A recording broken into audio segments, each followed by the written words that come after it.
Hi everyone, welcome back to our channel.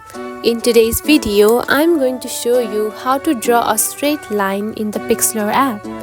It is a very easy process, so let's dive right in. First of all, find the Pixlr app on your home screen. Now open it. Then choose one photo where you want to edit it. After choosing the photo, here you can find the option of process. Now go ahead and select it. Then tap on to doodle option right here. Now using this you can draw a straight line.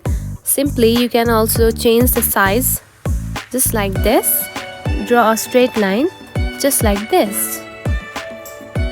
Now you can see the straight line has been added. Now you can also change the color and choose one color that you like the most. And you can draw it just like this. And that's it. This is how you can draw a straight line in the Pixlr app.